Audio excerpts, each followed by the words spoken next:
$82 million. The auctioneer stopped with his hand in the air. A wall of glass behind him looked down over the city, but nobody in the Helix Tower ballroom cared about the skyline anymore. Every phone, every camera, and every irritated executive had turned toward me. I was 18 years old, still wearing my black school blazer, and I had just bid more for a bankrupt skyscraper than the combined value of every building in my old neighborhood. Lucas laughed first. He was seated beside the investment group that had brought him as a guest, polished shoes crossed beneath a chair marked reserved. "He can't cover the deposit," he said. "Check his bag. He probably came straight from an exam." He was right about the exam. He was wrong about everything else. The auctioneer looked toward Grant, the silver-haired owner of Helix Data, who had controlled the room until I spoke. Grant's final bid had been $78 million. His financing partner was already preparing to raise it. I watched the second hand on the ballroom clock cross 12. The partner's phone rang. His confident expression went empty. A transfer worth $90 million had been frozen 2 floors below us, exactly 7 seconds after I knew it would be. Chairs scraped. Advisors crowded around Grant. I placed a black folder on the auctioneer's table and slid over proof of funds, a bank guarantee, and the signed purchase authorization from my company. The auctioneer checked the first page twice. "Second Morning Holdings is verified," he said. "The bid stands." Lucas stopped laughing. Grant closed his own folder. He did not look angry. Powerful men rarely showed anger while cameras were recording. He only studied me as if an equation he had dismissed had started writing answers by itself. Then Maya caught my sleeve. She should not have known anything. In this version of the world, she had entered the ballroom 12 minutes earlier, sat beside me and watched me bid. That was all. But her fingers were cold. Her face had lost its color. "Ethan," she whispered, "why do I remember you killing Lucas in the parking garage?" The room continued moving around us. Reporters leaned toward the auctioneer. Grant's advisors fought through phone menus. Lucas demanded to see my paperwork, yet for one long second all I heard was Maya. Because I had killed Lucas in the parking garage. It had happened in a future that no longer existed. To explain how a scholarship student reached an $82 million auction with a murder hidden outside reality, I have to return to the morning that refused to leave me. March 2nd began at 6 o'clock with rain ticking against my bedroom window. My room was so narrow that I could reach my desk without leaving the bed. 3 exam guides leaned against a cracked lamp. My blazer hung from a nail on the closet door. Beside my pillow, my phone showed a bank balance of $143 and a message from the school reminding me that final rankings would decide the city scholarship. At the time, that scholarship looked like freedom. First place meant tuition, housing, and an introduction to Grant's Youth Investment Foundation. Second place meant thanking everyone for the opportunity and calculating how many night shifts I could survive during college. Lucas had first place by 2 points. I was awake because I had spent most of the night studying. At exactly 6, a blue line appeared across my vision. It looked too sharp to be light and too steady to be exhaustion. "One permanent return point available," the words floated above my desk. Beneath them, a smaller line waited. Set this moment? I stared, blinked, and waved a hand through the letters. They remained. I should have tested them. I should have waited. I should have considered why the word permanent was brighter than every other word. Instead, half asleep and annoyed, I thought yes. The blue line folded inward like a closing eye. Return point fixed. That was all. No tutorial. No second chance to choose. I spent 10 minutes checking the room, then decided stress had finally found a creative way to insult me. I showered, dressed, and went to school. By 8:30, Lucas was presenting a market analysis project in economics class. He had a clean white board, professional graphics, and the relaxed expression of someone who had never worried about a printing charge. His argument was shallow, but every number looked expensive. When he finished, the teacher invited questions. I challenged his main assumption. Lucas smiled before I completed the sentence. He knew the quarterly report I had cited was outdated. He displayed the newer figure, let the class see my mistake, and asked whether I wanted him to slow down. The laughter was not vicious. That made it worse. It was the sound people made when the expected order of things had been restored. After class, Maya found me at my locker. She edited the school paper, ranked 3rd overall, and treated curiosity like a competitive sport. Her dark hair was tied back with a red ribbon, and she held a recorder even when she was not interviewing anyone. "You attacked the only number he wanted you to attack," she said. "Thank you for the autopsy. Tomorrow's debate decides the last ranking bonus. Try asking him about supplier concentration instead." I turned toward her. "Why?" "Because he switches to insults when he doesn't know an answer." Maya had noticed in one presentation what I had missed in a semester. I thanked her, stored the idea, and continued through a day that seemed determined to prove I was tired. I missed a bus. I spilled soup on my notes. At 7 that evening, my landlord called to say the building had been sold and every lease would be reviewed after graduation. The scholarship stopped looking like freedom. It looked like the only floor above a hole. I returned to my desk and studied until the words blurred. Near midnight, I remembered the blue message. The phrase permanent return point sounded ridiculous, but desperation makes experiments feel reasonable. I closed my eyes and thought, return. There was no tunnel, light, or sensation of falling. Rain ticked against my window. My phone alarm began to ring. The clock showed 6 in the morning. The soup stain was gone from my sleeve.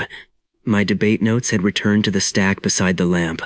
The landlord's call did not exist in my history. My bank balance was $143 again. I sat without breathing until the alarm stopped. Then I tested everything. I wrote a random number on my wrist and returned. The ink vanished, but I remembered the number. I hid a coin beneath the mattress and returned. The coin went back to my desk. I tore an exam guide in half, waited until my pulse slowed, and returned. The book was whole. I memorized a news headline posted at 11:15, returned, and watched the headline appear word for word 5 hours later. By my 5th March 2nd, wonder had replaced fear. By my 10th, fear came back. The save point never moved. I stayed awake through midnight. I crossed the city. I tried to create another point. I tried commanding the blue line to open. Nothing changed. Whenever I chose to return, I woke at 6 in the same narrow bed, with the same rain at the window, and the same $143. Permanent meant permanent. The world after 6 was mine to revise. The moment before it was gone forever. I used the first serious loop on the economics debate. Lucas opened by attacking public transit funding. I followed Maya's advice and asked about supplier concentration in his proposed plan. He mocked the wording, shifted topics, and won the room with confidence. I remembered every phrase, returned, and tried again. The second time, I brought the source he claimed did not exist. He changed his answer and accused me of hiding behind citations. The third time, I anticipated that accusation and asked one short question. If your plan loses its only supplier, who pays the difference? He said taxpayers. I asked why his presentation promised the opposite. The room became quiet. Lucas looked toward a slide that could no longer help him. I did not defeat him with genius. I defeated him with rehearsal he could not remember. I knew where he would joke, where he would grow impatient, and which answer would make the teacher lean forward. When the bonus scores were posted, I had moved into first place. The pleasure was immediate and dangerous. An argument was only a locked door if I had to open it once. The final exams began 2 weeks later. In my first attempt, I answered what I knew, and memorized what I did not. I spent the afternoon reconstructing questions from memory, solved them at home, and returned. On the second attempt, a literature prompt surprised me. I read the scoring feedback days later, returned, and improved it. By the 6th version of exam week, I no longer felt as if I were taking tests. I felt as if I were editing a finished performance. My answers were not merely correct. They were shaped around every preference the graders had revealed in futures they no longer remembered. The results placed me first in the city. Lucas stared at the board for almost a minute. Maya did not look at the rankings. She looked at me. "You knew the essay prompt," she said later. We stood under the covered walkway while rainwater ran through the courtyard drains. In that timeline, she had asked me 4 questions over the previous 2 weeks. In earlier versions, she had asked 18. "I studied," I replied. "You finished a 3-hour exam in 68 minutes. I study efficiently." She stepped closer. "Yesterday I dreamed that you told me the fire alarm would ring at 10:14. It rang at 10:14. My stomach tightened, but the dream was vague enough to dismiss. I had told her that in a deleted loop, mostly to see what she would do. After returning, I assumed the conversation had vanished with everything else. "You read the inspection schedule," I said. There was no inspection. The fire alarm had been caused by burned toast in the faculty lounge. I knew because I had watched it happen twice. Maya waited for an explanation. When I offered none, she smiled without humor and tapped the recorder in her pocket. One day, she said, I'm going to ask the right question. I returned that night. It was not because of Maya, not yet. I wanted a cleaner exam result, a better scholarship interview, and a version of the week in which I did not attract her attention. I stopped predicting alarms. I varied my completion time. I deliberately missed one question. Maya's suspicion faded. Her dream did not return. I told myself the fragment had been coincidence. Then I learned what happened when I did not choose to go back. In one loop, I followed Lucas after school because he had received a call that changed his expression. I thought I might learn something useful for the scholarship interview. He entered a parking structure across from Grant's foundation office and climbed into a waiting car. I crossed behind a delivery van to see the license plate. The driver never saw me. Headlights filled my vision. Metal struck my hip, then the side of my head. There was one instant of sound so large that it became silence. Rain ticked against my bedroom window. My phone alarm rang at 6. I lay rigid beneath the blanket. My body was uninjured. My breathing was fast enough to hurt. The memory of impact remained complete. Death was not an exit. It was another way back. That knowledge should have made me cautious. Instead, after the terror weakened, it removed the last permanent consequence from every experiment. I could enter a room and say the wrong thing. I could invest every dollar and watch it disappear. I could follow anyone, open any door, provoke any enemy, and learn what waited on the other side. If the result destroyed me, I only had to wake up. The scholarship interview took place at Grant's Foundation headquarters. The lobby walls displayed photographs of young founders shaking hands with men twice their age. Lucas arrived in a tailored blue suit and nodded to the receptionist as if he already owned a room upstairs. Grant interviewed me personally.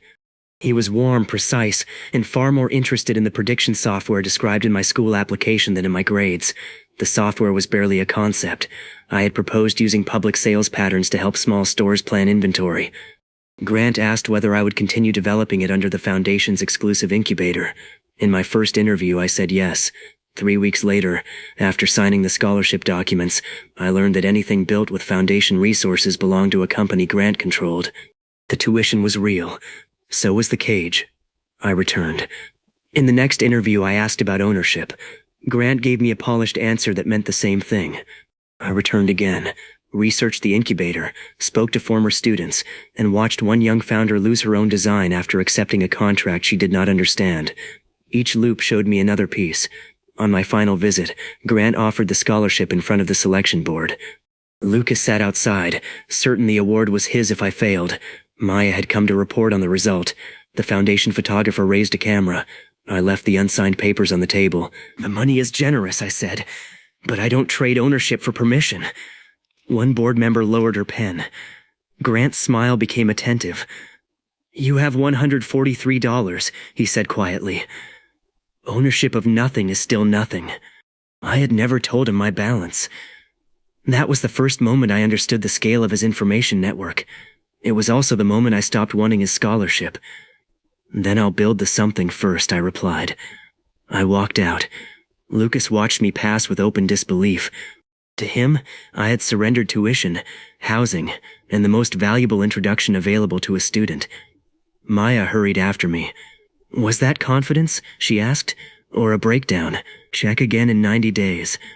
I said it because 90 days was the distance between my save point and graduation.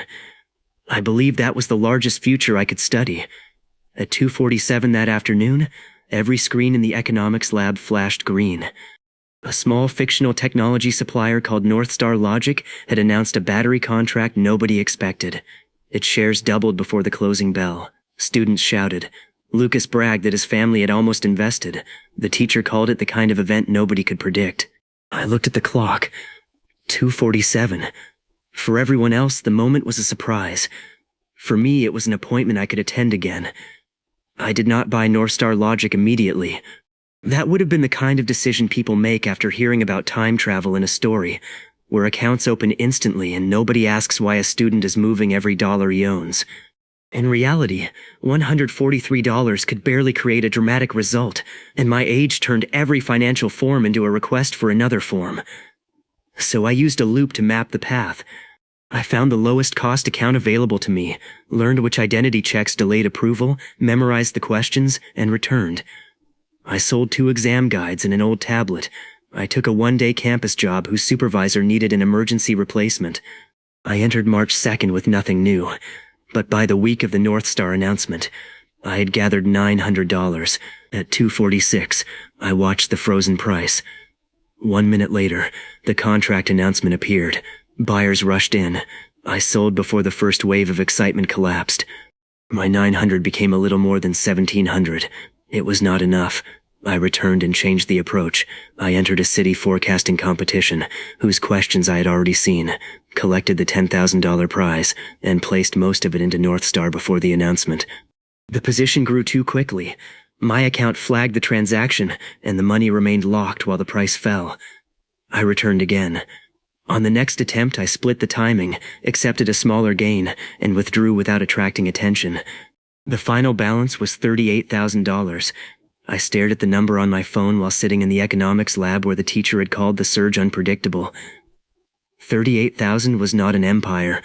It was more money than I had ever controlled, and it existed because I had watched Tomorrow, discarded it, and arrived early. Lucas came behind me before I closed the screen. "North Star?" he asked. I put the phone away. He leaned against the desk. "My family's advisor says that move was impossible to time. Either you were lucky, or someone told you.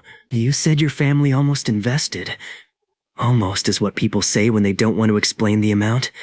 Then we both have secrets. He tried to laugh, but his attention remained on my pocket. Until then, Lucas had considered me an academic problem. A test score could annoy him. Money made me unfamiliar. I knew North Star would not work twice.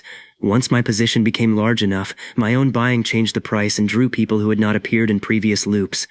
That was the first financial rule my power taught me. The future behaved like a quiet room until I entered loudly. I needed events large enough to absorb me. Over several discarded versions of the next month, I watched 3 opportunities develop. A cloud storage company recovered after a false outage report. A neglected parcel near the river doubled when the city revealed a transit route. A tiny entertainment platform received a purchase offer after its live concert broke viewing records. I did not attack all 3 in the final timeline. Unlimited foreknowledge could still create a very limited prison if I depended on repeating one trick. I chose the storage recovery because it gave me usable capital, the river parcel because it taught me property, and the platform because its payout arrived before the school innovation showcase. Every gain required a different scene. For the storage company, I bought while news panels displayed red warnings.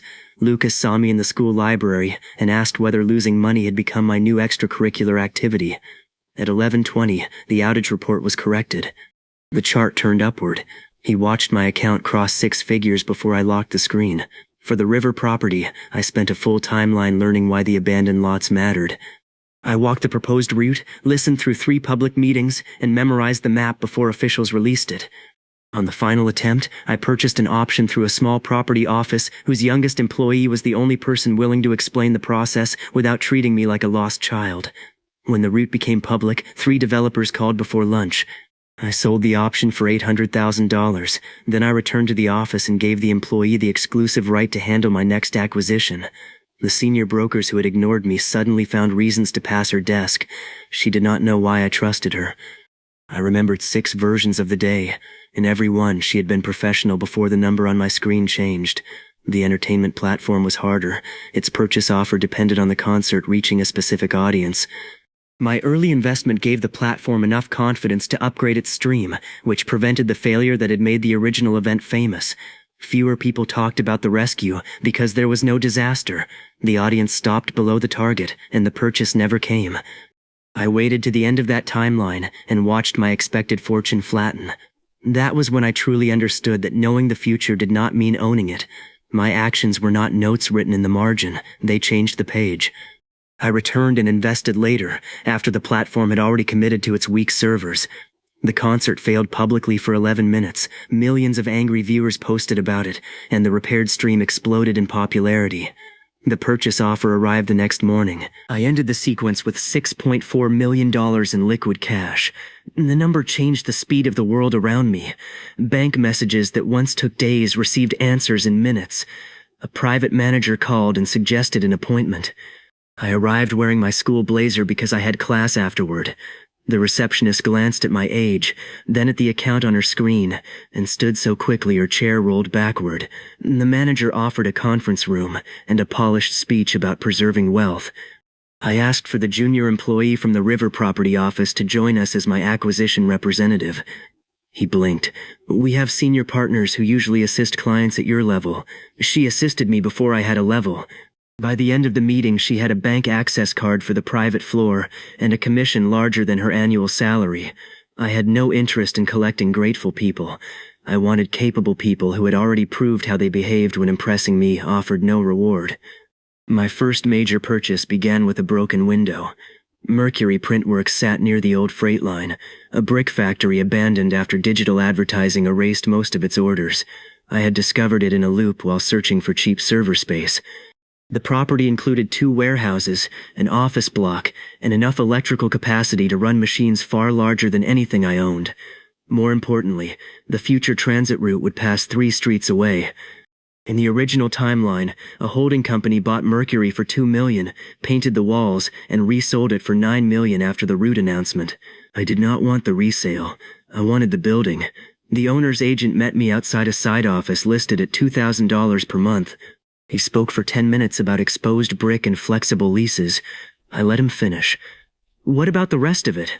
I asked. He pointed through the dirty glass. The upstairs offices are not safe for student events. I mean the factory. His expression shifted from salesmanship to concern. Mercury is under a single disposition package. The asking price is $1.8 million. Good. The deposit alone is... I sent the deposit while he was speaking. His phone vibrated. He checked it, looked at me, and then looked through the window as if the building might explain who I was. I'll take the existing equipment too, I said, and the empty lot beside it. The lot belongs to another group. Ask their price. 20 minutes later, the owner joined by video. 2 hours later, the Mercury Printworks contract lay on the dusty reception counter. I signed my name while rain came through the broken window and spotted the floor. The purchase left me with roughly $4.6 million in liquid cash, plus a property that almost everyone considered obsolete. To Lucas, the factory looked like proof I had confused one lucky trade with business ability. To Grant, it looked like a question. His car arrived before I had received the keys. Grant entered Mercury in a gray coat, accompanied by one advisor and no visible surprise. He examined the old printing line, the loading bays, and the power panels. The agent followed him automatically, assuming the most expensive-looking person must be in charge. Grant stopped in front of me. You chose a complicated way to refuse a scholarship. You chose a quick way to hear about my purchase. He ignored that. The route announcement increased nearby property prices. You bought before the map was public. North Star moved at the exact minute you entered. The storage correction came after you committed. Luck can explain one event? Are you asking for advice? The advisor's eyebrows rose. Grant almost smiled. I'm offering to buy Mercury for $6 million. I had owned it for less than an hour. The offer would have turned one signature into more than $4 million in profit. It also confirmed that he knew something about the property I had not yet discovered. In another life, I accepted. Grant demolished the factory and used the land to connect 2 sections of a private fiber route. That route later became the most valuable hidden asset beneath Helix Tower. I learned the fact months after selling, when I no longer had the leverage to recover it. Then I returned. In the current version, I looked across the dark printing floor and imagined server racks where presses stood. No, I said. $8 million. The agent made a sound behind me. Still no. You have no company, no staff, and no use for an industrial property. Then it should be safe to leave me with it. Grant studied me for another moment. When you need capital, call before pride makes the decision expensive. When you need access, call before the price becomes insulting. He left without shaking my hand. The agent waited until the car disappeared. Do you know who that was? A future tenant. I did not know exactly how I would force Grant to need my building. I knew the answer began with a young programmer named Ava. I had first seen her during a discarded timeline at Grant's incubator. She was 22, wore a green jacket with a repaired elbow, and dismantled the Foundation's forecasting demonstration in 4 questions. The executives called her difficult.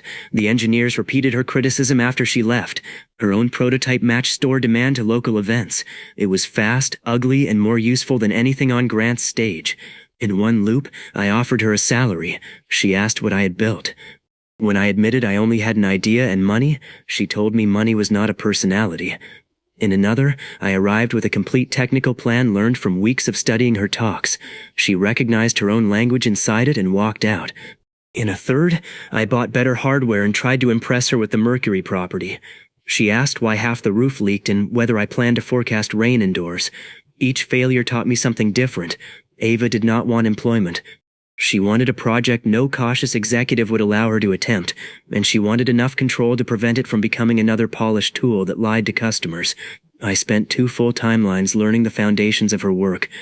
I took online courses, attended public lectures, copied errors from my own attempts, and returned with the understanding intact. I could not carry code across the reset, but I could carry the skill to write it again. By the time I met her in the timeline I intended to keep, Mercury had temporary power, a repaired section of roof, and 1 working prototype on a folding table. Ava walked around it without greeting me. The screen showed tomorrow's demand for a chain of small grocery stores. The predictions were based on data available that morning. I had also tested the result in a deleted future, so I knew which numbers were correct. She changed 3 inputs and broke the model in less than a minute. "You trained it to be confident," she said. "Not accurate. Can you fix it?" "Probably." "How much?" She glanced at the empty factory. "You already tried to hire me in my imagination, and I hated it." For a second I wondered whether Maya was not the only person leaking fragments. Then Ava smiled. She was joking. I did not offer a salary. I placed 2 documents beside the prototype. One gave her 30% of a company that did not yet exist.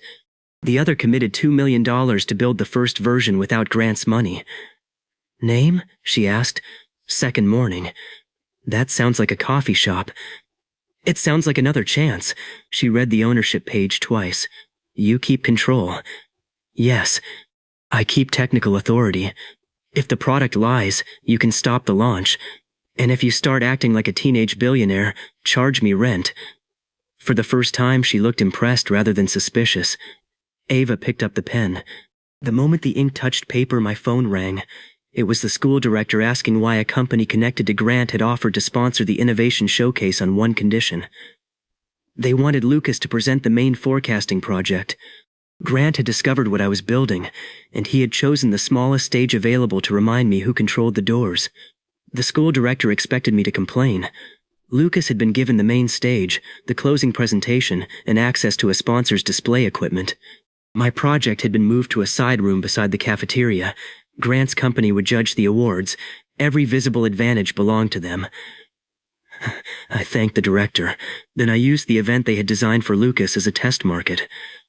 Second Morning was not ready. Ava's rewritten model could analyze public events, store orders, local traffic, and supply notices, but it still confused attention with demand. A celebrity could mention a product and send interest upward without creating a single purchase. A storm warning could empty shelves before the first raindrop. Human beings did not behave like clean data. I had one advantage no research team could reproduce. I could show the unfinished system its mistakes, live through the result, and come back knowing where it had failed. We tested the showcase across 4 timelines. In the first, our screen predicted food sales, while students treated the side room like a shortcut to lunch. The model said coffee would lead. Fruit drinks sold out instead because the cafeteria air conditioning failed. In the second, we included building conditions. Lucas persuaded the event staff to move our table behind a partition. In the third, I publicly challenged his project and drew a crowd, but the argument made us look like 2 students fighting for attention. Grant watched without approaching. In the fourth, we stopped trying to win the school. Ava connected Second Morning to 3 small stores near campus. Our display showed what each store would run out of before the closing presentation. We promised nothing dramatic. We simply invited visitors to check the result on their phones. At 3:20, the first store marked portable batteries sold out. At 3:38, the second ran out of the cheap umbrella's second morning had highlighted under a clear morning sky. A weather cell formed beyond the river and rain struck the campus 10 minutes later. By 4, people were crowding into our side room. Lucas was presenting on the main stage when students began leaving to see the live counter. He had polished animations, a sponsor logo, and a proposal for predicting consumer sentiment. We had receipts. Maya stood beside our screen recording reactions. Did you know about the rain? The weather service knew. The weather service updated 6 minutes after your system. Ava answered without looking away from her laptop. We processed different signals. That was true. It was also the kind of sentence that made a mystery sound technical. Lucas arrived while the award judges were still in our room. His expression told me he had expected to find a trick, and instead found an audience. 3 neighborhood stores, he said. That's your breakthrough? Your sponsor judged it important enough to move us away from the cameras. You think Grant cares about a student display? The crowd shifted behind him. Grant had entered. He did not greet Lucas. He walked to our table, inspected the live predictions, and asked Ava 2 technical questions. She answered the first and told him the second was based on a false premise.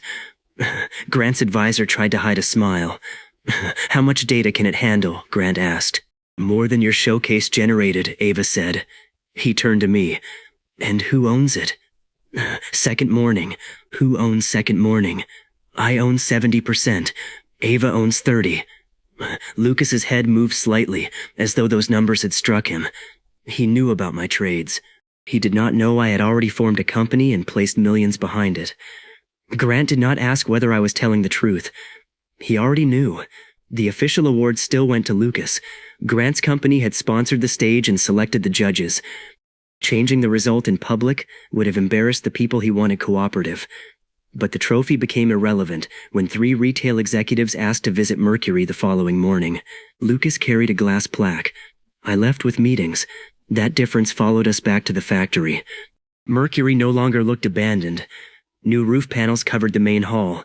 Server cabinets occupied the old binding area. Ava had marked the floor with colored tape for equipment we could not yet afford.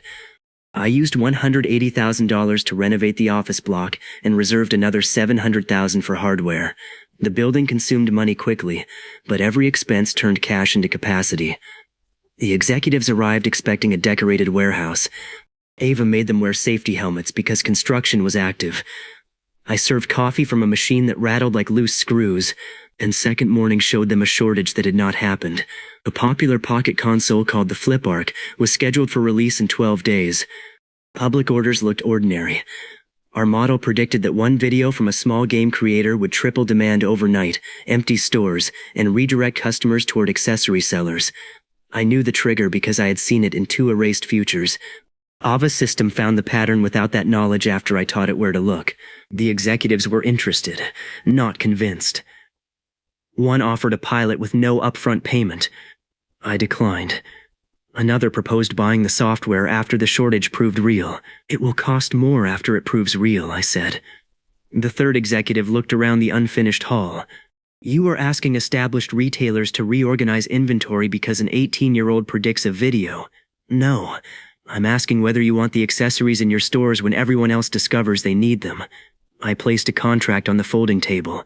It reserved distribution access for Second Morning in exchange for a $22 million 3-year service commitment spread across the retailers. We did not need all the cash that day. We needed their stores and supply feeds connected to our platform. The first executive laughed once. The second closed the contract. The third asked how certain I was. At 9:14 next Thursday, I said. The Flip Art creator will post a clip titled, "The Feature Nobody Noticed." By midnight, every available unit in the city will be gone. Exact predictions sound foolish until the clock obeys. The executives left without signing. Grant called that evening and offered to purchase Second Morning for $22 million, the same headline value I had demanded from the retailers. He came to Mercury alone this time. Construction lights made long shadows across the main hall. You have spent less than $3 million building this, he said. My offer gives you enough to begin again without risking your own capital. You mean begin again on something you don't own? I mean avoid discovering why prototypes and national products are different. He set a slim folder on an old printing press. The number inside would have turned my original $143 into a fortune beyond anything I had imagined on March 2nd. Ava watched from the office balcony. Lucas's award sat in a school display case. The retailers were probably explaining why they had refused my terms. It was the perfect moment to accept if money was the objective. I closed the folder. I don't want $22 million, I said. I want the doors your network connects. Grant's gaze sharpened. You are negotiating with an offer you do not have. Thursday, 9/14. And if nothing happens, then buy Mercury for the $8 million you offered.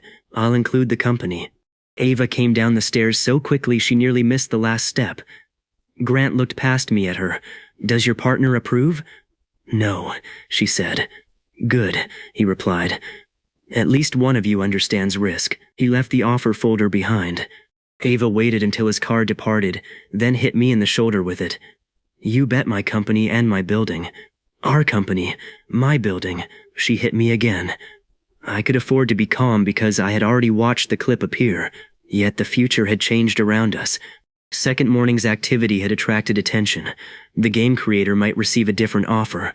The stores might order early. Grant might interfere simply to prove he could. For the next week, I did not return. We refined the model, contacted suppliers, and built dashboards for the retailers who had rejected us. Maya visited Mercury under the excuse of writing a follow-up article. She photographed the new server cabinets and interviewed Ava, who described our company as a forecast with plumbing problems. Maya found me beneath the office stairs. You answer questions before people finish asking them, she said. Only slow questions. Yesterday I asked whether your contract was signed. You said not yet. The email arrived 12 seconds later. Good timing. And I dreamed about this place burning.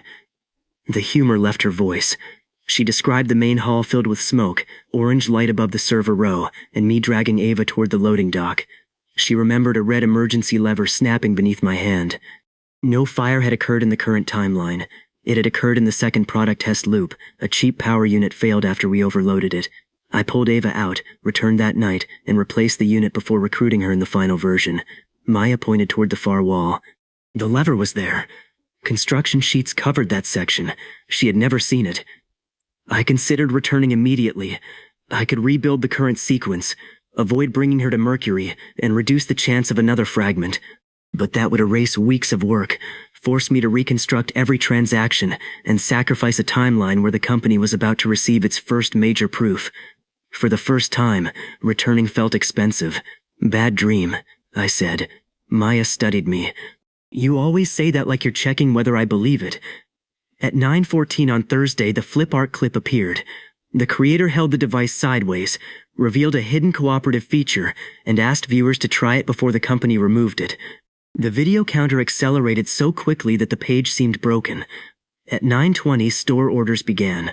By 10, every flip arc in the city was reserved. Customers bought cables, travel cases, portable screens, and the accessories second morning had directed into our 3 partner warehouses. The executives who had rejected us called from separate rooms with the same question. Was the $22 million contract still available? I increased the price of access, not the cash price. The distribution agreement now gave second morning a permanent place inside their supply feeds. We would see demand before competitors, route goods before shelves emptied, and train the system on real national movement. They signed before noon. Grant returned to Mercury at 2.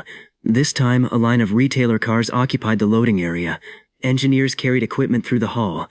The old factory sign had been removed, and polished black letters reading second morning waited on the floor to be installed. I handed Grant back his acquisition folder. The company isn't for sale, I said, but your network can connect to us. At what price? Access beneath Mercury, priority bandwidth for our partners, and no ownership. The buried route was finally spoken aloud. Grant's face barely changed. His silence confirmed its value more clearly than any document. He could refuse and let our new retail partners pressure him. He could accept and place our product inside infrastructure he controlled. Either choice made second morning harder to ignore. He accepted a limited connection. Within 2 weeks, the service contract and distribution access gave our company an outside valuation of $120 million. That did not mean I had $120 million in cash. It meant investors believed my 70% stake was worth more than every building I had ever entered combined. Lucas learned the number during graduation rehearsal. He approached while students were arranging chairs and asked whether I had invented it for the school paper. Maya answered from the next row. The retailers confirmed it. He looked at her, then at me. So Grant funded you. Grant offered to buy me. Same difference. Only if you can't imagine refusing him. Lucas's family had spent years placing him beside powerful people. I had made one of those people travel to my leaking factory twice. He understood the difference. That was why he walked away without another joke. Maya remained. I remember the fire more clearly now, she said. There was no fire. Not here. She touched one finger to her temple, somewhere behind here. Across the city, our new partner stores lit up on the second morning map. Orders moved. Trucks changed routes. The old mercury presses sat silent beneath a sign worth more than the entire property. I should have been thinking about the next market. Instead, I was wondering how many deleted worlds were still alive inside Maya. Our national launch had one weakness. It needed a shortage. Second morning could not become essential by predicting ordinary Tuesday purchases a little better than existing software. We needed a moment when every retailer was blind, every warehouse was late, and the public could see our map staying calm while the rest of the market panicked. That moment arrived as a battery recall. The same component that had lifted North Star during my first profitable loop began overheating inside millions of personal devices. The official recall would be announced on graduation morning. Replacement packs would disappear within hours. Delivery companies would send trucks toward the largest cities, leaving smaller regions empty for weeks. I had watched the confusion in one future. In another, I let Ava's platform respond. It did not merely predict demand. It rerouted available stock before the announcement, placed temporary pickup points near stranded customers, and showed manufacturers exactly where shortages would spread. 8 million people opened our public map in 3 days. The problem was that somebody sabotaged Mercury 6 hours before launch. In the first version, a maintenance account disabled our cooling system.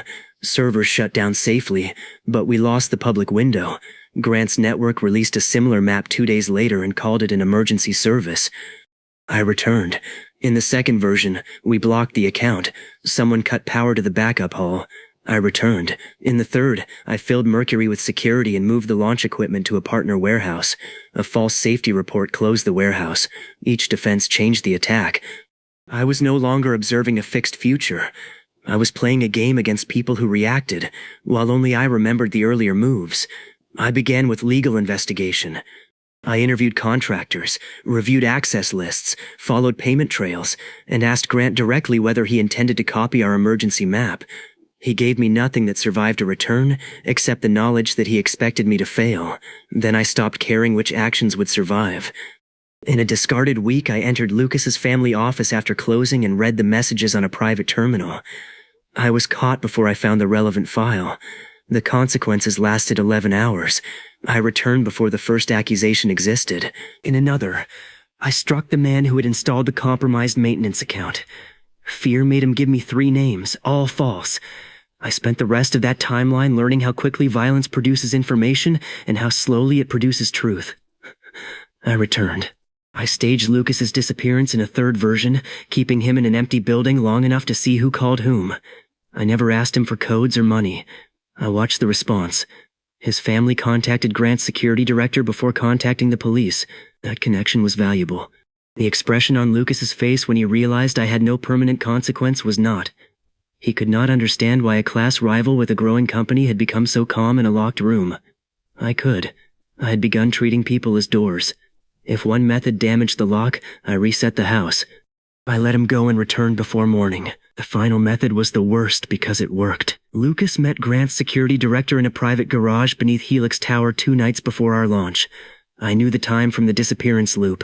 I followed them, recorded nothing, and memorized everything.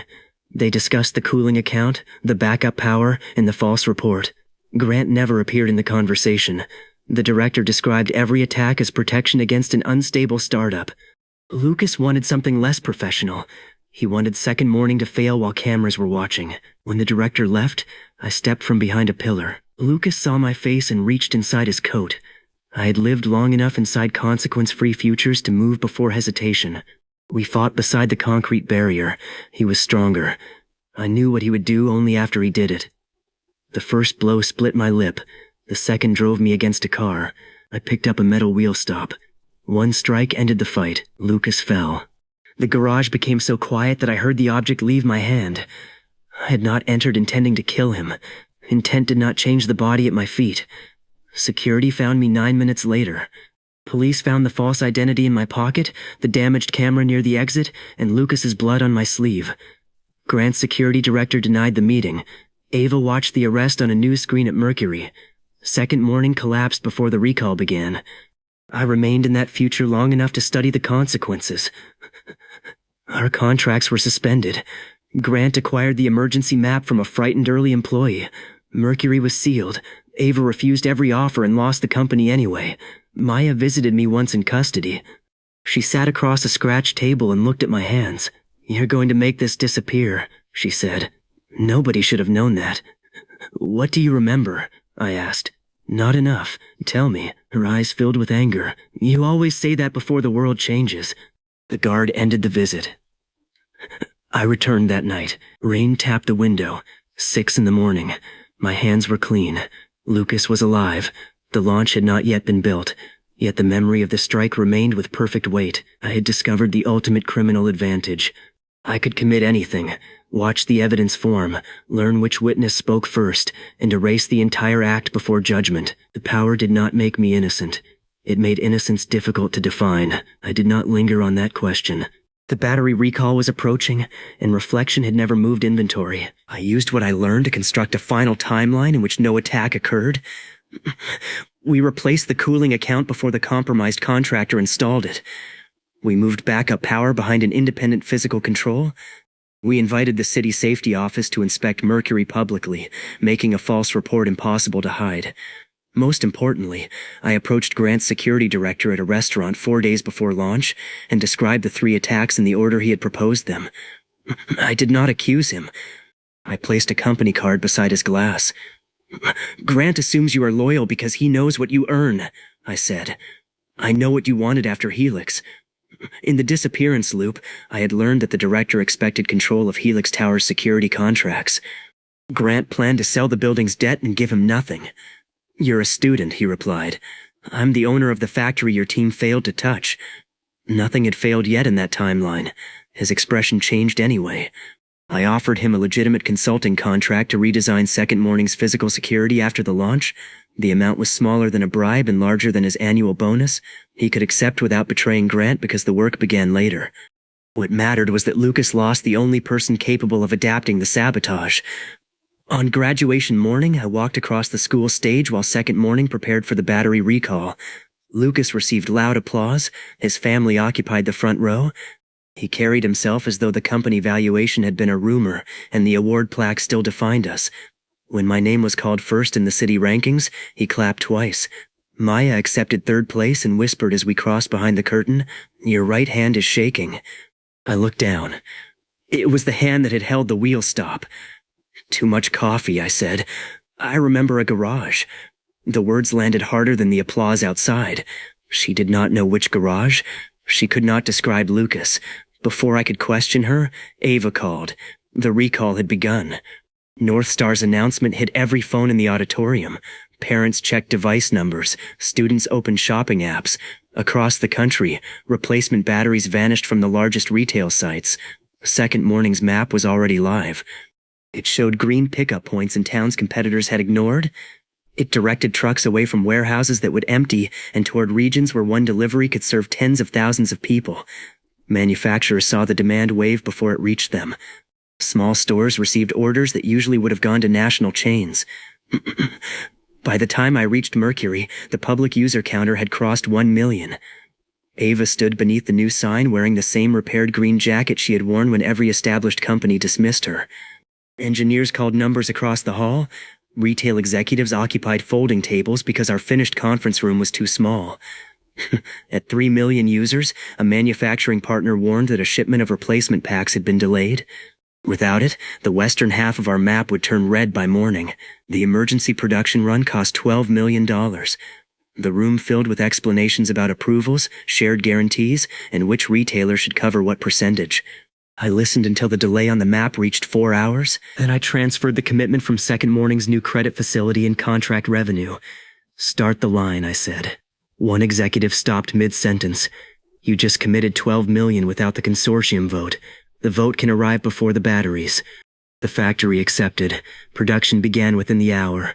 Our partners later reimbursed most of the cost, but the image everyone remembered was the young founder tapping one authorization, while older companies debated responsibility. At 6 million users, Grant arrived. He stood on the upper walkway and watched our demand map outperform the emergency service his own network had prepared. Phones appeared among the executives below. Nobody needed an announcement to understand that he had come to us. Connect the Eastern Helix route, I told him. You do not control that capacity.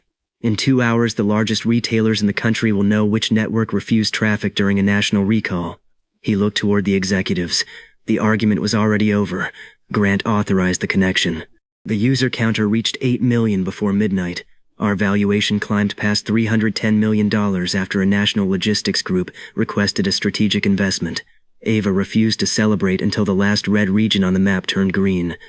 I watched the factory lights reflect from the polished company sign and felt the scale of what I had built. Money had become more than a balance. It was servers, routes, contracts, trucks, access, and a room full of people who moved when I made a decision. Lucas arrived after the cameras left. He entered through the main doors with the confidence of someone who believed family access still applied everywhere. The new security director stopped him at reception. Lucas saw the man, recognized the change, and understood that his sabotage had disappeared before it began. You hired him, he said when I met him in the lobby. I hire useful people. Grant won't let you keep this. Grant just opened his eastern route because I asked. Lucas looked past me at the national map and the executives working beneath it. His school award had not become smaller. The room around it had become irrelevant. He lowered his voice. How do you always know? I almost told him. There was a thrill in standing inches from someone I had killed and knowing his entire life depended on a choice he would never remember. That thrill frightened me less than it should have. You're predictable, I said. Security escorted him out. Maya was waiting on the upper walkway. She had not been invited. Ava had allowed her in because the school paper article had helped our first showcase traffic. Maya held no recorder now. I remember the garage, she said. Below us, the 8 millionth user opened second morning. I leaned against the rail. You said that at graduation. It's clearer. Describe it. Concrete pillars. A dark car. Your school blazer. Her voice weakened. Lucas on the ground. I said nothing. You were holding something, she continued. There was blood on your cuff. Then everything became rain. That murder existed only in my memory. Maya had just described it from the other side. I asked Maya to wait in the executive office. Then I went downstairs, walked through 8 million users worth of noise, and told Ava I was taking the night off. She stared at me as if I had announced a vacation during an earthquake. We have 4 manufacturers asking for forecasts. You have technical authority. That means I stop bad products. It doesn't mean I become you. Nobody should become me. The words came out before I could hide them. Ava's eyes narrowed, but a delivery alarm called her back to the main floor. Maya stood at the executive window when I returned. The factory below looked powerful from there. Screens covered the old brick wall. The country glowed in green routes. People who had ignored the building weeks earlier now waited for badges to enter. Did you kill him? She asked. No, that wasn't my question. I had won arguments by hearing them many times, but I had never rehearsed this one. Lucas is alive. I know. I saw him tonight. She faced me. Did you kill him somewhere else?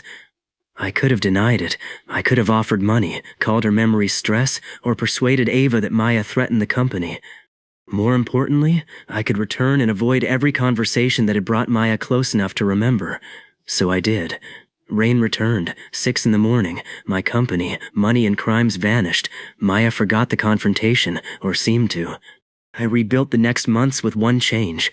I kept her away. I stopped predicting events near school. I prevented her article from covering our showcase. I gave no interviews and made sure Mercury Security rejected her visits. Second morning still rose. Although without her early article, the side room crowd formed later, and our first retailer meeting took another week to secure. On graduation morning, Maya fainted behind the stage. When she woke, she described smoke, a dark garage, and an office window overlooking a green map she had never seen. Avoiding her had not erased the fragments. It had removed the context that made them survivable. I returned. In the next experiment, I kept Maya close from March 2nd. I told her harmless predictions. I asked her to record dreams. I never mentioned the power. Her memories arrived faster. By the showcase, she knew the broken red lever. By the battery recall, she remembered my arrest after Lucas's death. I returned again. I tried giving her comfort. A paid university place, a position at the company, access to interviews no student reporter could imagine. She accepted the access and rejected the money. The fragments continued. I tried frightening her. I showed her how easily I could expose private messages she thought nobody had read. That timeline ended with her publishing an investigation into my impossible predictions. Grant used it to freeze our contracts. The public called me a fraud, then a prophet, then a criminal, often in the same hour. I tried telling her the truth on March 2nd. She laughed until I predicted 3 events. Then she demanded a test. We agreed on a phrase she would repeat after I returned. She did not remember it. For a week, I thought the leakage had a limit. Then the phrase appeared in the margin of her notebook as a shape she had drawn without understanding. The words were wrong, but their rhythm was there. Every loop produced a different Maya. None produced ignorance. The only consistent pattern was emotion. Ordinary conversations disappeared. Strong fear, shock, grief, and urgency left marks. The fire remained because she had seen me pull Ava through smoke in one deleted future. The garage remained because a death had torn through everyone connected to Lucas. My own return acted like a door slamming. Maya heard the echo. I could not control what passed through. That made her more valuable than dangerous. Between those experiments, my ambition kept expanding. Once I understood how to rebuild Second Morning, I stopped wasting the repeated months. I tested new hiring structures, warehouse agreements, and product designs. I learned which executives wanted ownership and which wanted results. I watched customers reject 6 versions of our consumer app and loved the 7th. In one timeline, I accepted a $1 billion acquisition offer from a global logistics group just to see what wealth at that scale felt like. The answer was disappointing. I received a penthouse, a private driver, and invitations from people who had not answered my emails when Mercury's roof leaked. Then the acquiring company removed Ava's technical authority, filled our map with paid recommendations, and turned Second Morning into the dishonest product she had warned me about. I returned before signing. In the timeline I chose, I bought the penthouse anyway. The sales director met me on the 48th floor of a new building and assumed I represented a client. That was reasonable. The youngest listed owner in the building was twice my age. She remained professional, showed me the skyline, and explained that the larger residence above us was being held for an international buyer. "Show me that one," I said. It had glass walls, a private roof terrace, and enough space to make my old bedroom look like a storage closet. The price was $14 million. I did not pay for my original trading money. Second Morning's contracts had begun producing real revenue, and my company's stake allowed a structured purchase without selling control. I asked the sales director to include the furnished lower unit as guest space and reserve the neighboring office suite for Maya. "Maya?" she asked. A difficult reporter. The combined commitment cleared before the international buyer's representative returned the call. I gave the sales director the full commission because she had never changed her tone. Then I called Ava and asked what she wanted more than a penthouse. "A laboratory that doesn't share a wall with old ink storage," she replied. I bought the research campus beside Mercury the next morning. It cost $36 million through Second Morning's expansion financing and gave Ava 3 floors, an enclosed testing hall, and more equipment space than Grant's flagship center. She walked through the empty laboratory, opened one cabinet and said, "This is excessive." "You complained about the plumbing." "I complained because water came through a light fixture. Now you have a building where the water knows its place." She tried to remain unimpressed. The effect failed when she reached the server hall and saw the capacity plan. Wealth was becoming the ability to solve different problems at once. I could buy comfort without giving up the company, give Ava infrastructure instead of praise, and reserve a city office for Maya, while still deciding whether she would ever know why. I returned to the final timeline after the battery launch and found Maya in the executive office exactly where I had left her. No, that is not what happened. Returns did not let me jump forward. I rebuilt everything. The trades, Mercury, Ava's recruitment, the showcase, the flip arc contract, the sabotage defense, the recall launch. I made 1,000 small decisions again, carrying years of lived experience through 90 public days. By then, I was 18 only on documents. When Maya described the garage, I did not deny the deleted version. Yes, I said. I killed Lucas. Her shoulders tightened. Then I erased it. I told her about 6 o'clock on March 2nd. I explained the fixed point, the returns, the lost objects, the knowledge that remained, and the futures that changed when I acted. I told her about the exam questions and North Star. I admitted that second morning had been refined across worlds Ava could not remember. I did not describe every crime. Maya already remembered enough to understand what consequence-free experiments could become. She listened without interruption. When I finished, the user counter below us crossed 8,200,000. How many times? She asked. I stopped counting. How old are you? I don't know. And all of this? She gestured toward the factory. You can delete it whenever you want. I can delete this version. Rebuilding it takes months of work. Months you repeat. Yes. Do Ava's choices matter if you keep only the version where she agrees? That question was sharper than anything Grant had asked. She refused me in several timelines. I learned why and made a better offer. That's a convenient answer. It's also true. Maya walked to the window. Why me? I don't know. Strong events leave fragments. Maybe you were near me when I created the point. Maybe you notice patterns other people ignore. Can anyone else remember? Not yet. She turned back. Then return. What? Prove it. I had expected fear or an attempt to record me. I had not expected a demand. Maya took a pen from the desk and wrote a sentence on her palm. She did not show it to me. If I remember even part of this, she said, you come back to me and tell the truth before the company exists. And if you don't, then you'll have another perfect world with nobody to disagree. The battery recall timeline was our most valuable version yet. Returning would erase the national contracts, the new security arrangement, and every legitimate outcome we had fought to secure. I had rebuilt similar success before, but no two futures were identical. Maya knew that. She was asking whether the truth was worth more than the current valuation. I returned. Rain. 6 o'clock. $143. Narrow walls. I found Maya before first class. She was standing at her locker with the red ribbon in her hair. When she saw me, her face changed before I spoke. You look tired, she said. What did you write on your hand? She stared at her empty palm.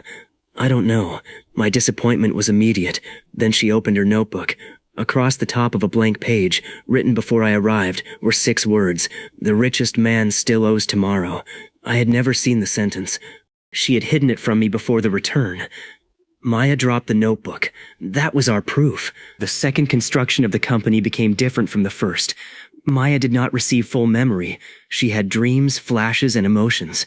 I supplied the structure. In return, she recorded every fragment and watched for details I might overlook. She demanded 3 conditions. First, no more experiments that required someone to die. Second, if she remembered a danger I had not witnessed, I would investigate before assuming she was confused. Third, she wanted a real place in second morning after graduation, not money disguised as silence. What place? I asked. Strategy.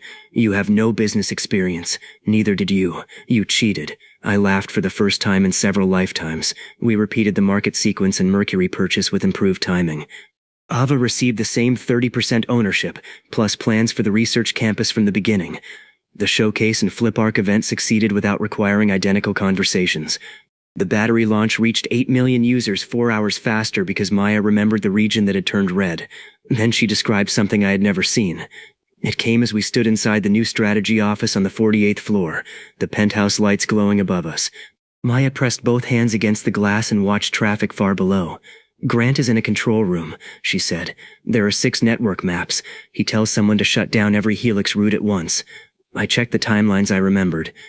Grant had threatened access, limited bandwidth, and built rival services. He had never ordered a total shutdown. When? I asked. After you refuse a number with too many zeros. How many? 1 billion. That's not enough zeros. She almost smiled, then shook her head. In the fragment, the city goes dark. Your map turns red, and I'm lying beside a broken window. For the first time, Maya remembered a future I had not yet lived. My witness had become an early warning system. Somewhere ahead of us, Grant was preparing to offer $1 billion, and when I refused, the future intended to fight back.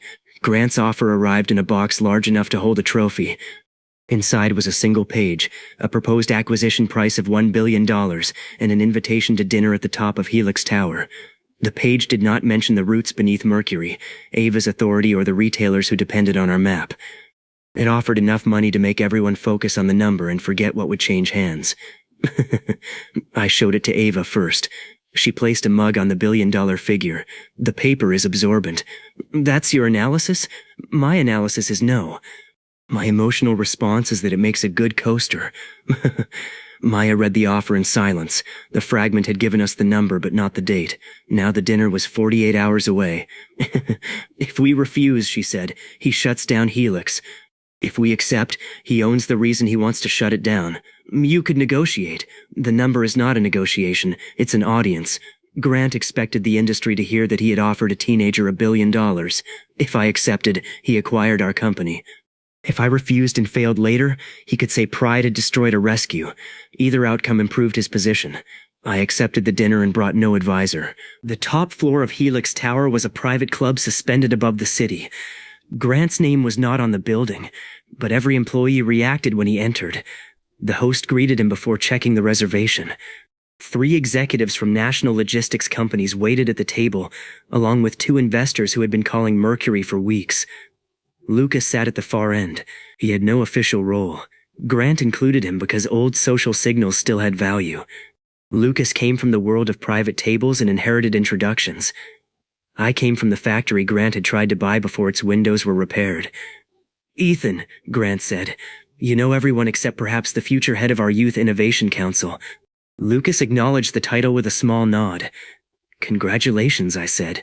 Does it come with a trophy? One investor covered a smile. Dinner moved through 3 courses while Grant described the acquisition as a partnership. He praised Ava's engineering, my timing, and second morning's public service. Every compliment quietly explained why those things belonged inside a larger organization. When the offer folder appeared, Grant turned it so the investors could see the number. You began the spring with no institutional capital, he said. 3 months later, you can secure a future most founders never reach. I already secured it. $1 billion is not an insult. No, it's an admission. The room became attentive. I placed my own page beside his. It offered to purchase the distressed debt attached to Helix Tower for $110 million, less than the tower's public value and far more than Grant expected me to control. Your network expansion is expensive, I said. The tower is losing tenants. Sell me the debt, keep operating access for 1 year, and use the cash to stabilize the routes you care about. Lucas stared at the figure. You came here to buy the building? I came here to buy the leverage beneath it. Grant did not touch my page. Your company does not have $110 million in free cash. Correct. We have profitable contracts, committed partners, and a financing group willing to back infrastructure they already use. I don't confuse valuation with a bank balance. The investors at the table knew exactly which financing group I meant. They had spent the previous month competing for access to us. Grant closed his acquisition folder. $1.2 billion. No, 1.5. I watched Lucas's composure crack. Each increase exceeded the value of everything his family had displayed at school. Still no, I said. Grant looked toward the city. Then you are choosing a difficult morning. That was the confirmation. Maya's fragment had been real. I left Helix knowing the shutdown would come, but not how. A rational defense would have been to move our traffic off Grant's network. We had already begun. The problem was scale. Helix carried routes that could not be replaced in 48 hours, and Grant controlled service agreements that made a sudden migration look like our breach. Maya wanted me to return before the attack. We know enough, she said in the penthouse kitchen. Refuse the dinner in the next version. Move the launch. Buy alternative capacity earlier.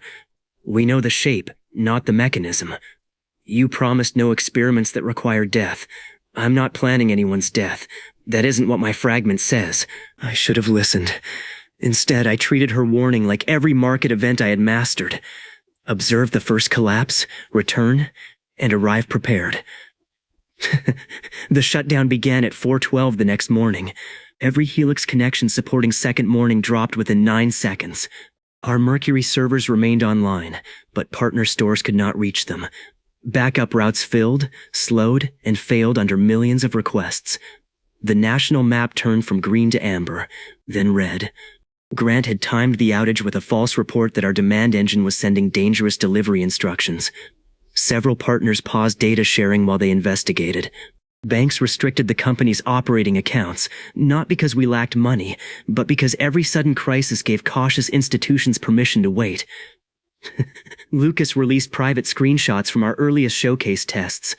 The images showed wrong predictions without the corrections that followed. News panels placed them beside our billion-dollar refusal. By sunrise, the story was simple enough to spread. A reckless student had rejected a fortune, hidden unreliable software, and endangered national deliveries. Alva fought for Mercury. She rerouted what she could and refused to place paid partners ahead of emergency traffic. That decision saved towns from losing replacement supplies, but it made our largest retailers angrier. Maya worked beside me in the strategy office, recording each failure for a future she expected me to create. Westbridge Bank freezes payroll at 6:40, she said. Memorized. The Northern retailer suspends us at 7:10. Memorized. Grant offers emergency acquisition at 8. I know. At 7:58, his message arrived. The price had fallen from $1.5 billion to $400 million. He offered to preserve jobs if I signed before the market opened. I replied with a picture of the coffee ring Ava had left on his first offer. For 3 hours, I believed I still controlled the experiment. Failure was information. Lost partners were names. Frozen accounts were times. Every red route could be rebuilt. Then a window broke 48 floors above the street. The sound came from Maya's office. A metal maintenance platform had swung against the glass, supposedly after a cable failure. The first impact cracked the outer panel. The second drove a web across the entire wall. Maya stood too close. I reached her as the panel gave way. Wind filled the room with loose pages. Glass fell inward. I caught her wrist when the floor beneath her disappeared, but the broken edge cut my hand. For one suspended instant, she hung outside the building above the city. Return, she screamed. Her fingers slipped. I held tighter. The third impact struck the frame. Metal hit my shoulder. Maya fell. I saw the red ribbon leave her hair. The world did not reset because she died. Only my death could force it, and I was still alive. I chose return before she reached the street. Rain tapped my childhood window. 6 in the morning. I was out of bed before the alarm completed its first sound. The final image followed me into the room, Maya's hand leaving mine, the ribbon turning above empty air. I found her at school. She saw me in the corridor and collapsed against a locker. Her hand closed around her wrist where I had held it. Students moved around us while she gasped for air. The window, she said. It hasn't happened. I fell. Not here. I felt the air. Her memory had never crossed so cleanly. Death had sharpened it.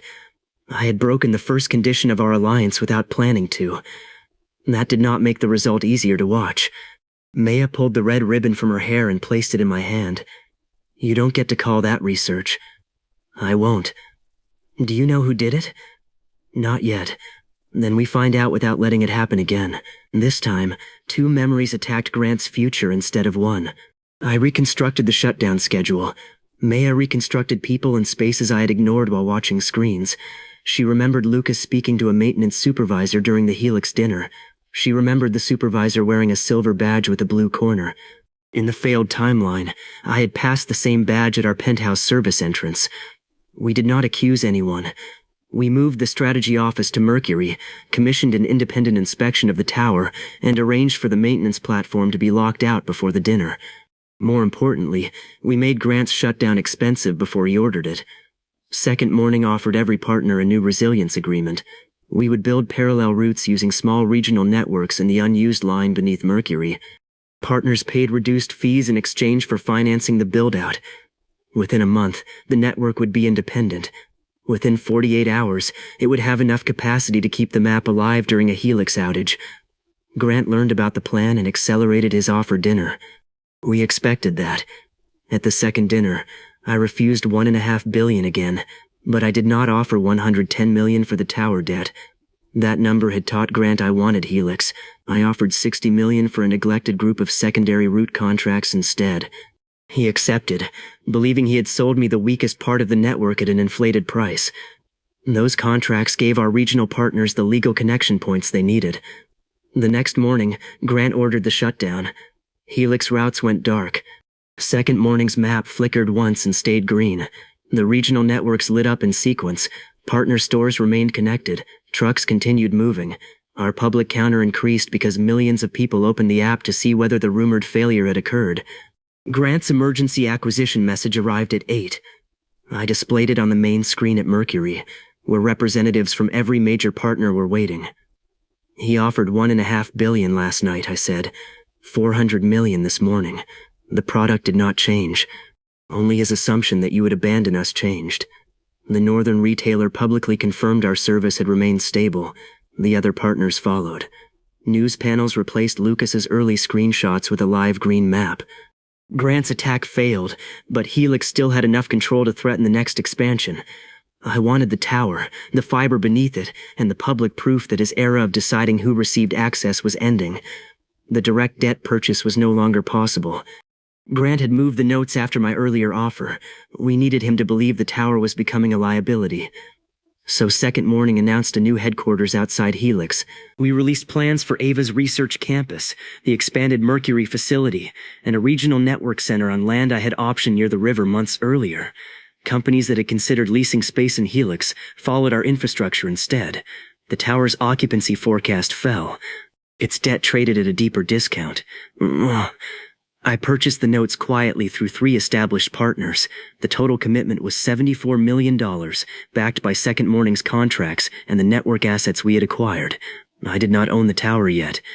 I owned enough of its weakness to force an auction when Grant's financing partner demanded repayment. That was when Lucas made his last useful mistake. He contacted Maya. He believed she was only the former school reporter who had become my strategy assistant. He offered evidence that Grant had directed the shutdown and hinted that the maintenance failure could have embarrassed me more permanently. In exchange, he wanted a position in public credit for exposing the plan. Maya met him in a hotel lounge while our security recorded the conversation with her permission. Lucas bragged that he had supplied early screenshots, introduced the maintenance supervisor, and convinced Grant that humiliating me would restore the order I had disrupted at school. He never said he intended to kill Maya. He did not need to. He had admitted enough to become useless to Grant. Maya placed the recording inside our legal file and looked at me. In the other future, you would have kidnapped him to learn that. Probably. This was easier. Less dramatic. You're buying a skyscraper. You have enough drama. The Helix auction was scheduled for graduation afternoon because Grant believed my company would be occupied with a national product announcement. He arranged a financing partner to bid up to $90 million and invited Lucas as a gesture of continued support before learning about the recording. I knew from the failed timeline that the partner's transfer would freeze if regulators received proof of the coordinated shutdown at the exact moment funds moved. We had the proof. Maya had the timing. Ava had an app launch ready to use every route beneath the building. The night before the auction, I stood on the roof of Mercury with the city spread beyond the freight line. The new research campus glowed beside us. Delivery vehicles moved through the loading yard. Second Morning's user counter was approaching 12 million. 3 months earlier, the building had been dark and my total wealth had fit inside a phone screen. Maya joined me without the red ribbon. "Are you going back if the auction fails?" she asked. "I don't plan to." That's not an answer. I looked toward Helix Tower. Its crown shone above the city like a vertical line drawn through every version of the future. I have the roots, the partners, the debt, and Grant's schedule, I said. If I still need a return after all that, I don't deserve the building. Deserve has never stopped you. Then I want to see what happens when I stop editing. She considered me for a moment. One continuous future? At least until breakfast. At 6 the next morning, rain did not begin. The permanent point was months behind my eyes, waiting exactly where I had left it. I dressed in my school blazer, placed the bank guarantee in a black folder, and went to buy Helix Tower. The auction replayed the opening exactly until Maya spoke. My $82 million bid silenced the ballroom. Lucas laughed at my blazer. Grant's financing partner prepared to move $90 million. At the 12th second, Regulators received our evidence, and the transfer froze.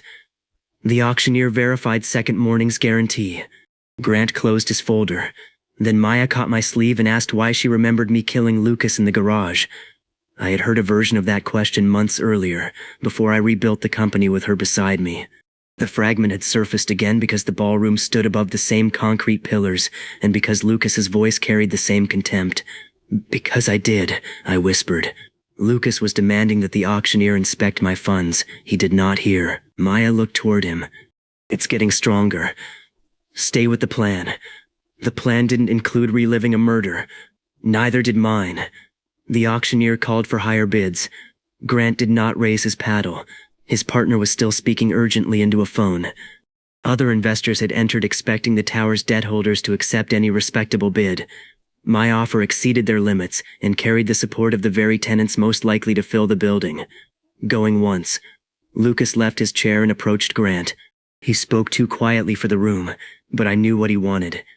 He believed the recording with Maya gave him leverage over both sides. If Grant abandoned him, he would expose the shutdown. If I won, he would tell reporters that Maya had described impossible crimes. Going twice. Grant turned away from him. That was the exact social moment Lucas had never imagined. The powerful man whose attention defined his status no longer considered him useful. Lucas came toward us. You think buying this building erases what she knows? He asked. Several reporters heard him. Cameras shifted. Maya steadied her voice. I know you introduced the maintenance supervisor who attacked our office. You can't prove that. You already proved it. She opened the legal release on her phone. Lucas's recorded admission had been provided to investigators that morning. The screen showed the accepted file number and his own quoted statement. His confidence disappeared in pieces. First he looked at Grant, then the cameras, then me. He manipulated everything, Lucas said. He knew the recall. He knew the outage. Ask her about the garage. Ask her what Ethan did to me. The reporters turned toward Maya. She could not prove a deleted murder. Lucas could not explain why he believed one had occurred. For one dangerous second, the entire room waited on a memory that existed outside evidence. Maya answered with the truth that belonged to this world. I remember Lucas admitting he endangered millions of deliveries because he could not survive losing a school rivalry. She played 10 seconds of the recording. Lucas's voice filled the ballroom, boasting that he had supplied the screenshots and introduced the supervisor. Grant rose from his seat. His advisors moved away from Lucas as though distance could rewrite photographs. The auctioneer struck the table. Sold to Second Morning Holdings for $82 million. Applause began near the partner representatives and spread through the room. It was not polite auction applause. The people whose stores, trucks, and networks had remained online were watching infrastructure change hands. The conditional transfer installed me as the tower's controlling owner the moment the deposit cleared. I gave my first order before leaving the auction table. Open every Helix route that was closed during the shutdown. The building manager looked toward Grant from habit. Grant no longer owned the answer. Mr. Ethan, the manager said, correcting himself, we can begin immediately. Lucas stood alone between rows of chairs. He was not arrested in some dramatic scene. Investigators asked him to remain available. The Innovation Council removed his new title before lunch. Grant's office denied that Lucas had authority to act for Helix. He had wanted to be seen beside power.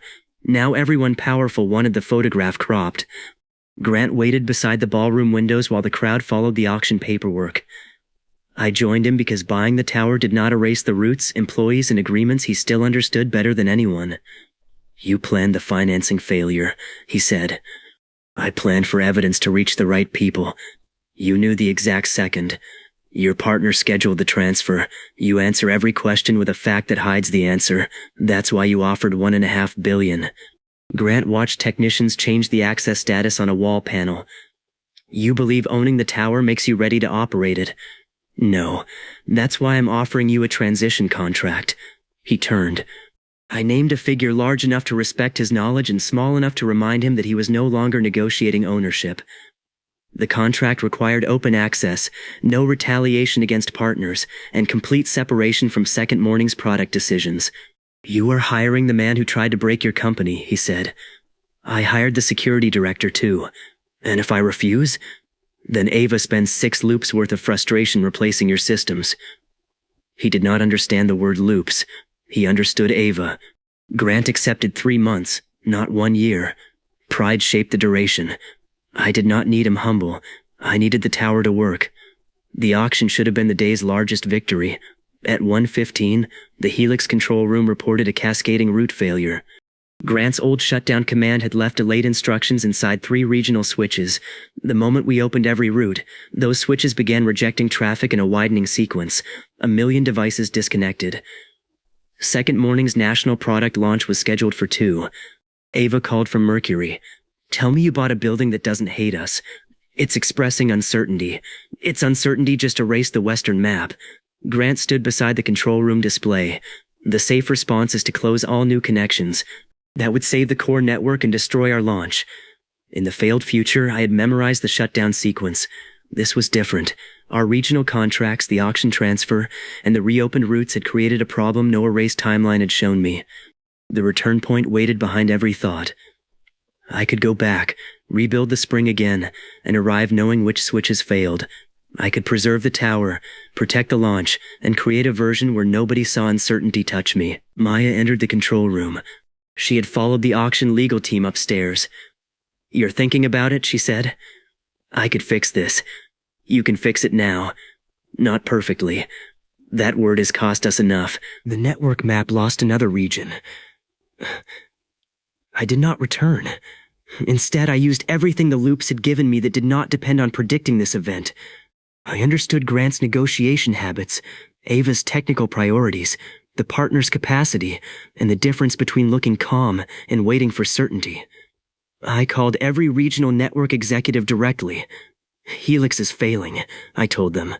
"I'm moving all second morning traffic to the connections we bought from Grant. Anyone who carries emergency capacity for the next 90 minutes receives 5 years of preferred access to our demand platform." The offer converted a crisis into ownership value. Small networks that had spent years receiving leftovers suddenly gained a place inside the fastest-growing logistics service in the country. They opened capacity. Ava divided the launch traffic across the new routes. Grant's engineers isolated one delayed instruction, then another. Maya coordinated public updates and refused to call the outage maintenance. She told users the truth. Helix was changing owners and old controls were failing. Public trust did not collapse. People refreshed the map to watch us recover. At 1:48, the West returned. At 1:53, every partner store was green. At 1:58, the last delayed instruction tried to close the Mercury fiber route. Ava trapped it inside a test environment and sent me a picture of a digital trash icon. "Technical analysis?" I asked over the call. The old owner's paper was less absorbent than expected. At 2, Second Morning launched its consumer platform. Until then, ordinary people had used our map mainly during shortages. The new app turned the same engine into a daily advantage. It showed where products were available, when prices would likely fall, which local stores had unused stock, and how deliveries could share routes. It did not predict the future with magic. Ava had built a real product from patterns I first discovered by cheating time. The first 1,000,000 new users arrived in 9 minutes. Helix Tower displayed the count across the ballroom screens. Investors who had questioned my deposit were now asking for partnership meetings. Retail executives requested permanent offices in the building. The manager who had looked toward Grant for permission brought me the tower's master access card with both hands. At 5 million new users, our total crossed 17 million. At 8 million, the system began slowing again. This time, it was not sabotage. Demand exceeded every forecast because millions of people had watched the auction and network recovery live. Ava activated the research campus servers. Grant opened capacity without being asked. Maya turned the outage story into a public demonstration that Second Morning could survive a crisis without hiding it. By sunset, more than 20 million people were connected. The same industry analysts who had valued us at 310 million after the battery recall now competed to publish larger numbers. The strongest financing offer implied a valuation above $12 billion. That figure was not cash. I could not spend $12 billion that night. It was something more useful. Proof that Second Morning had become an industry major companies needed to negotiate with, not a product they could copy after one student failed. My 70% stake remained mine. Ava's 30% stake made her wealthier than every executive who had once dismissed her repaired jacket. I sent her a message asking whether she wanted a new jacket. She replied with a list of server upgrades. At dusk, workers removed the silver helix letters from the tower's entrance. They installed Second Morning in black and gold. Crowds gathered across the street, phones lifted, the new sign reflected in the glass all the way to the roof. I stood inside the lobby in the same blazer Lucas had mocked that morning. 3 national executives waited to discuss expansion. A bank president greeted me before greeting Grant. The ballroom host asked which private table I wanted permanently reserved. I chose none. Convert the top club into a public product hall, I said. Keep 1 room for negotiations. The manager wrote it down. Grant heard the order. You bought the most exclusive room in the city and opened it. Exclusivity is useful only when I control the door. I was not rejecting luxury. My penthouse still occupied the skyline, and the tower's private garage now held a car I had purchased because walking between cameras had become inefficient. I was converting status into a larger display. Anyone could buy a table. I had bought the building and changed what the table meant. Maya found me beneath the new sign. You didn't return? She said. The network survived. That isn't why. She was right. The future had surprised me, damaged my new tower, and nearly ruined the launch. I had still chosen to keep it, not because I had become afraid of power, not because money or ambition had taught me a lesson. I kept that imperfect hour because solving it had created assets no reset could guarantee. Regional loyalty, public trust, Grant's operational cooperation, and proof that Second Morning no longer depended on my secret. I liked the result, I said. Maya looked up at the gold letters. Of course you did. Behind us, the user counter crossed 21 million. The perfect future had stopped being the one where nothing went wrong. It was the one where everything valuable belonged to me after it did. The morning after I bought the tower, I woke in my penthouse at 6. No rain touched the glass, no cracked lamp stood beside me. The bedroom was larger than my entire old apartment, and the city spread beneath the windows in gold lines. For half a second, my body expected the narrow room on March 2nd. The return point was still there. I could feel it whenever I searched for it, a fixed blue certainty buried behind thought, offering to erase the tower, the company, the app, and every conversation since the rain. Nothing had weakened, nothing had expired. I got out of bed without using it. Second Morning Tower had changed before sunrise. The former private club was already being measured for product displays. Retail partners reserved 12 office floors. 3 regional networks requested permanent control rooms. The bank that had once needed days to answer my account questions sent its president to discuss financing our next expansion over breakfast. I made him wait 9 minutes, not because of revenge. I was selecting a car. The tower garage manager had prepared a row of polished luxury vehicles for an owner tour. I chose an electric black sedan with enough rear workspace to review maps between Mercury and the city. He began explaining the lease options. Purchase it, I said. He opened a payment screen. And the blue one beside it. Ava will complain that it is impractical, which means she will drive it twice and then give it to the laboratory. The manager paused. The laboratory? It has better parking. The purchases were tiny beside our tower commitment and company financing, but they satisfied a part of me that still remembered counting bus fare. I did not pretend that wealth had made ordinary comforts meaningless. It had made them immediate. The bank president was looking at the app's live growth display when I reached breakfast. 23 million users, he said. 23.4. Your expansion plan assumes 50 million by the end of the year. Our conservative plan. I placed 3 proposals on the table. One acquired a struggling warehouse automation company, whose machines our partners already used. Another funded small regional stores to connect directly to Second Morning. The third converted Helix's empty lower floors into a national operations marketplace, where manufacturers could reserve distribution before shortages occurred. The combined program required hundreds of millions in committed capital over several years. It was not money I pulled from nowhere. Second Morning had recurring contracts, valuable infrastructure, partner investment, and a tower that could support financing. The bank was not doing me a favor. It wanted the account every competing bank was asking for. The president offered terms. I improved them. He asked whether I needed time to consult a senior advisor. Maya entered carrying the morning risk report. Ava joined by video from the new lab, her green jacket draped over a server cabinet. They are the senior advisors, I said.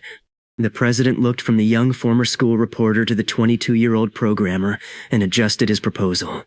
By 10, Maya had been appointed strategy director with authority over major risk reviews and public commitments.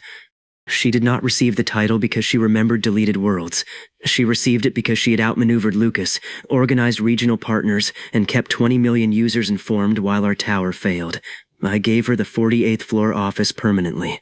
She walked inside, examined the reinforced glass, and moved her desk away from the window. You know this panel was replaced, I said. My body doesn't. Do you want another floor? No, I want this one. That answer was why money could not have bought her silence. Maya did not want to avoid the place that frightened her. She wanted authority inside it. Ava became chief technical officer while retaining every original ownership right. I offered to buy part of her stake so she could take hundreds of millions in cash without waiting for another financing round. She rejected the offer. I thought money wasn't a personality, I said. It isn't. Ownership can be. She used a smaller dividend to fill the research campus with the equipment she had once been denied. On the opening day, executives from Grant's former flagship center stood in line for tours. Ava made them wear safety helmets even though construction had ended. Tradition, she explained. Grant completed his transition contract with uncomfortable efficiency. He knew every weak switch, every territorial manager, and every partner who expected a personal call. The tower became more valuable under our ownership, partly because I paid my defeated rival to preserve what he had built well.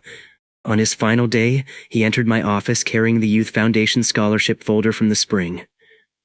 I thought you might want this, he said. My old application sat inside, including the primitive description of a store demand tool. A note in the margin recorded my bank balance, $143. You keep files too long, I said. You changed quickly. He looked through the office wall toward the black and gold tower sign. He had offered tuition in exchange for ownership. 3 months later, I owned his building, his roots, and the meeting room where he once introduced me as a student. Did you know? He asked. At the interview, did you already know this would happen? Not this. That answer was more honest than he understood.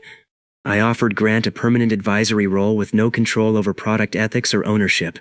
He declined the title and accepted a project contract to expand our international routes. He did not become a friend. He became a highly paid expert who understood the difference between access and authority. Lucas disappeared from the important rooms. His family kept its money. Investigators continued reviewing the shutdown and maintenance scheme. He issued a statement claiming Grant had manipulated him, then another claiming I had manipulated Grant. Neither changed a route, contract, or user count. I saw him once in the tower lobby a month later. He had come for a meeting with one of the smaller networks. Security asked whether I wanted him removed. Does he have an appointment? Yes. Then let him attend. Lucas entered the elevator and found me inside. He looked at the owner access card in my hand, the private floor light above the doors, and the employees waiting for my next instruction. You could have done this without humiliating me, he said. Most of this had nothing to do with you. That was the final reversal he deserved. For months, he had treated our rivalry as the center of my rise. By then, Second Morning controlled a national market, and his opinion had no financial weight. The elevator stopped at his floor. He stepped out. I continued upward. Our next major victory came from the warehouse automation company. Its owners expected us to demand a cheap sale because they were struggling. Instead, I offered enough to preserve the engineering team and asked for controlling ownership. At the negotiation, a famous investor assumed I was seeking funding for the purchase. He spent 20 minutes explaining how his firm could lead the acquisition. I listened, then turned his offer around. How much for your distribution technology division? I asked. He laughed until my bank group and 3 retail partners entered the room. We did not buy his entire company. We acquired the division that connected our new machines to thousands of stores. The combination allowed Second Morning to move from telling partners what would sell to preparing goods before the order wave arrived. When the first automated warehouse restarted under our system, every row of lights came on from front to back. Ava stood beside the control console. Maya watched the media counter. Grant's international team joined by video. I placed the old Mercury factory key on the desk beneath the new control screen. It was not magical. The key had never crossed a return. I had reacquired it in each rebuilt timeline and kept this version because the property was where cash first became infrastructure. The warehouse processed its first million orders ahead of schedule. Second morning's valuation increased again, but I paid more attention to the change in invitations. Governments asked us to plan emergency routes. Manufacturers delayed product announcements until our forecasts were ready. Companies that once wanted to purchase us now asked what standards they needed to meet for access. Rumors said I was worth $5 billion, $8 billion, or 20. Most people confused my controlling stake with liquid cash. I never corrected them unless a transaction depended on it. Rumors were another asset, and the truth was usually larger in ways they did not understand. My wealth lived in the tower, the research campus, the regional routes, the warehouses, the data, the contracts, and the loyalty of partners Grant had treated as secondary. I still used the penthouse. I filled the garage with 4 cars, then stopped because choosing among them began wasting more time than walking. I kept a private dining room in the tower after opening the old club to the public. I bought the neighboring apartment so Maya could work late without crossing the city, and she converted half of it into an archive of timeline fragments. Every page in that archive contained something that should not exist: the broken emergency lever, the blood on my cuff, the hidden phrase, the red map from Grant's successful shutdown, the sensation of falling beside glass. Maya organized them by emotional intensity rather than date, because deleted futures did not form a clean calendar for her. Some memories weakened after we avoided an event. Others grew stronger near related places. The garage fragment returned whenever Lucas raised his voice. The fall returned during high wind. I did not use the archive as a conscience. I used it as intelligence. If a memory revealed danger, we investigated. If it revealed only a discarded version of me, we recorded it and continued. Maya did not control my power. She made sure I was never the only person interpreting its consequences. Months passed beyond the longest future I had previously lived. That frightened me more than the first return. Once we crossed 90 days after graduation, there were no familiar market announcements, rehearsed conversations, or remembered disasters. The permanent point remained on March 2nd, but returning would send me farther from the present than ever before. Rebuilding the company would mean reproducing decisions across a world now changed by Second Morning's existence. The power was still absolute. The price had compounded. I liked that price. It made the current empire valuable enough to defend instead of casually erase. On the anniversary of the battery recall, Second Morning launched internationally from the former private club at the top of the tower. The room now held product stations, regional maps, and a wall of live orders. People entered from the public hall below. No host checked whether their family belonged. 2 main screens showed our reach. One counted users across new markets. The other showed infrastructure owned or controlled by Second Morning. The user count crossed 50 million during the presentation. The international network lit up in 5 countries. Manufacturing partners sold out their opening allocations in seconds. I stood at the center of a stage Grant had once used to offer me employment and announced the acquisition of the last independent fiber section between Mercury and the tower. The city route was now fully under Second Morning control. Reporters asked whether I had always expected this. I expected more, I said. The answer became the headline. After the cameras left, Ava returned to the laboratory to monitor the launch. Grant departed for an international route meeting. The top floor finally became quiet. Maya found me on the roof. Wind moved across the tower, but she stood near the edge without freezing now. The city below contained my first bank office, the school, Mercury, the Riverland, the research campus, the automated warehouses, and millions of small decisions I had once repeated until they obeyed. "You haven't returned in a year," she said. "Are you counting? Someone should. Do you miss it?" She gave me the expression I deserved. I looked toward the eastern skyline where our next network center was being built. "I do." Returning was the purest form of control I had ever felt. Every mistake became private. Every enemy revealed a move they could not remember. Every closed door could be tested until I found the version that opened. I did not swear never to use it again. If the Empire faced destruction, if a future contained an opportunity too large to lose, or if I simply decided the current world could be improved, March 2nd remained mine. For now, I had something better than a perfect rehearsal. I had a future nobody else had seen first. Maya opened the archive tablet. "There's one new fragment," she said. "From the launch? No, it started last week. She described my old bedroom at 6 in the morning. The cracked lamp stood beside the bed. Rain touched the window. The blue line appeared across my vision and asked whether I wanted to create the permanent point. Those details were familiar. Then she described herself standing in the doorway. Maya had never been inside my room on March 2nd. In every timeline I remembered, I had been alone when I set the point. You told me nobody else could see the message, she said. Nobody did. In this fragment I can. A distorted memory. Maybe. She turned the tablet toward me. Without conscious planning, she had written a sentence during sleep. Don't let Ethan set the first point. I read it twice. First? I asked. Maya nodded. That's the word that scares me. Beyond us, the second morning sign shone over a company worth billions.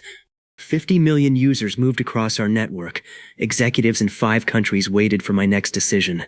The world I had created was larger than anything the exhausted student in that narrow room could have imagined. And somewhere outside my memory, another version of March 2nd was beginning. I closed the tablet and looked across everything I owned. If someone else could reload the future, they had made one mistake already. They had allowed me to become the richest man in it.